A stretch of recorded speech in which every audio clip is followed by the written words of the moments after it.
Hi, I'm Donna Jordan from Jordan Fabrics. Today we're going to be talking about putting borders onto your quilt. I like borders. I almost always put borders onto my patchwork. And I get a lot of questions from my customers. How much fabric do I need? How do I get my borders on smoothly so that they don't ripple or pull? So today we are going to take a small quilt that I've got already. We're going to cut the borders and we're going to stitch them on. So let's go over to the workroom.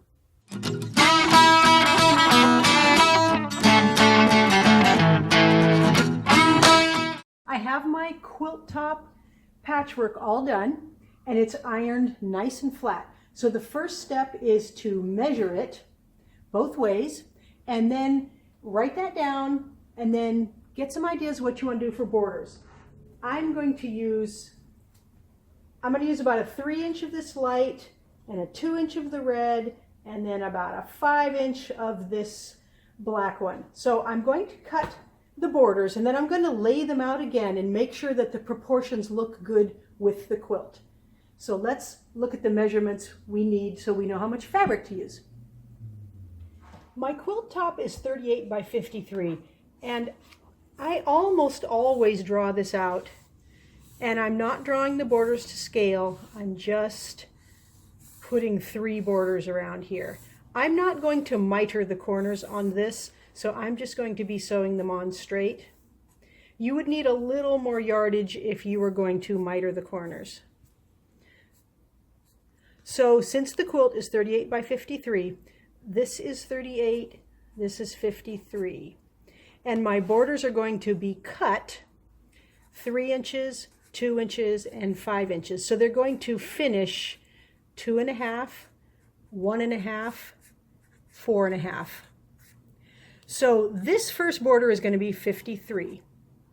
This next border is going to be 53 long plus 2 of these widths. So I'm just going to do 53 plus 2.5 twice. So this is going to be 58. That's 58 right there. The next border is going to be 58 plus the width of the second border twice. I know it's a lot of math, but this will tell you how much fabric you need. Okay, now to get this border length here, it's going to be 38 plus the width of the first border twice. So we've got 38 plus 5 is 43. The next one is 43 plus the width of the middle border twice. And the last one is 46 plus the width of the outside border. Okay, so now we've got all the numbers we need. Since my borders are going to be the same width all the way around, all we have to do is add 43 twice and 53 twice to get the length of the whole border. So we're going to need 192 inches, and I'm going to divide that by 40 inches because 40 inches is usually the useful amount I can get out of the width. So I need 4.8 pieces, so I'm going to need 5 pieces, because you got to round up, 5 pieces at 3 inches. And I'm going to do the same thing for the other numbers here. So I know it's a lot of math, but it doesn't really take that long. We're going to need 6 pieces here. And we're going to need 6 pieces of the outside. So now you can see if you need 5 pieces at 3 inches, you're probably going to get 5/8 of a yard. 6 pieces at 2 inches, that's 12 inches wide, you might get 3/8 of a yard. Here we're going to need 30 inches, I'm probably going to get 1 yard. So that gives you an idea on a small quilt exactly how much yardage you need. We have a lot of customers come in the store and they just get a yard of everything or 2 yards of everything, and that's great because you can add that to your stash. But this is how you figure it out exactly. So let's cut our yardage off the bolts, get it ironed up, and stitch it onto the quilt. I've got my fabric cut off the bolt and steam pressed. It's always a good idea to steam press it very, very flat so you know there's no wrinkles in it. That way when you cut it, it'll be really, really accurate. So I need 5 strips at 3 inches.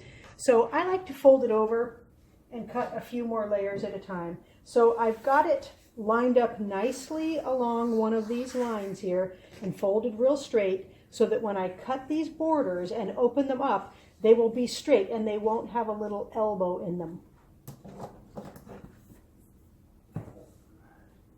I'm going to use my weight here to help hold my plastic measuring stick here, and then I'm just going to cut. I have all of the borders cut here. Now we want to see if we like them with the quilt. I always pick out fabrics I like with the quilt, but sometimes when I get them cut, I will change my mind. So I'm going to slide this over just a little bit so we can see what the finished size is going to look like, because these have seam allowances. So let's move this out of the way here. We're going to have about,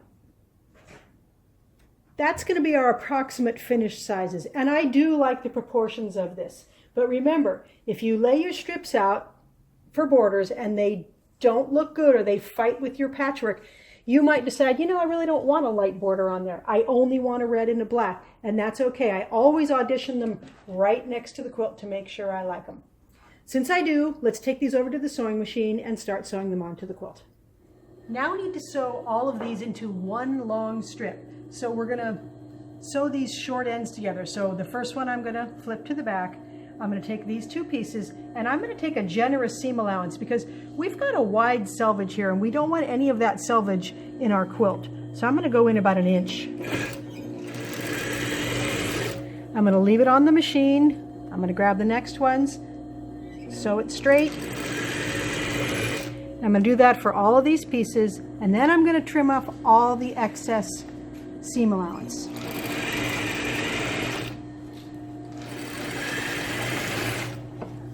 All right, that's the last one. So I'm going to trim this down to a 1/4 inch seam, and I'll just snip these apart at the same time. This will get all that extra bulk out of the way, and then we are going to finger press all of these seams open, and that'll keep them really, really flat. We're going to open all these seams and just finger press them nice and flat. So I'm going to do that with every one of the seams. And that way we are reducing the bulk as much as we can around the edges. Now I'm just going to sew together the next border color, and I'm going to do this for all of the borders. So a nice big seam, sew it nice and straight, and then trim it down to a 1/4 inch. Now that my borders are all in one long piece here, I'm just going to start sewing it on. Now, if you're not comfortable starting to sew right away, you can measure your quilt. Traditionally, you would measure the quilt and you would measure the border to that exact length and then pin it on. I've sewn so many borders on that I know this is going to work without doing that. So the trick is to not stretch the border as you sew and not stretch the quilt as you sew. So we're just going to start, and then we will check as we go and make sure nothing is ripply or being pulled. So I don't want that selvage on there, so I'm going to just fold this and cut that off so it's nice and straight. You want a nice perpendicular cut there. So we're going to start at the top of the quilt, and we are going to use a 1/4 inch seam, and we are going to carefully sew this onto the quilt. So you do have to go somewhat slow and careful on this first border because we're sewing a border onto patchwork. So you don't want to pull this too hard. You don't want to stretch this. You want to lay them right down on top of themselves with no stretching. And we're going to do this all the way around the quilt.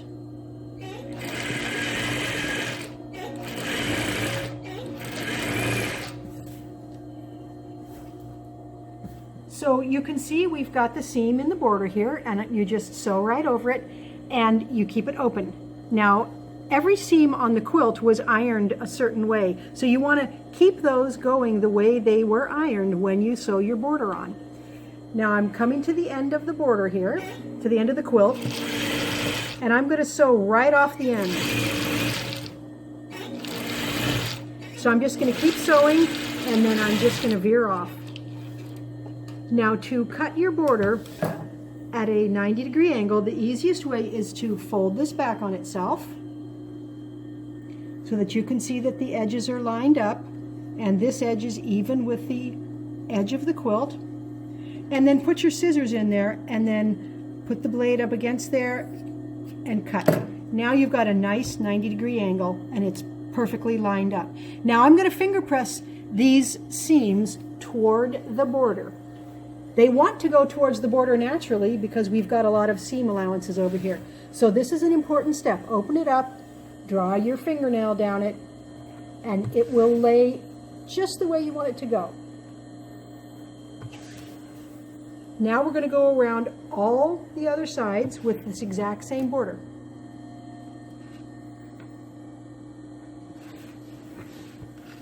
So we're going to start right here. We're going to start sewing. The first border is all the way around the quilt, and I'm starting on the second border here. You use the same procedure. Again, don't stretch anything. Now this one will stitch up a little faster because there's no seam allowances or any patchwork here. It's just a nice straight border. You just want to be really careful the whole way around that you don't stretch anything. You just lay the pieces right with their edges right next to, matched up really nicely, and then sew.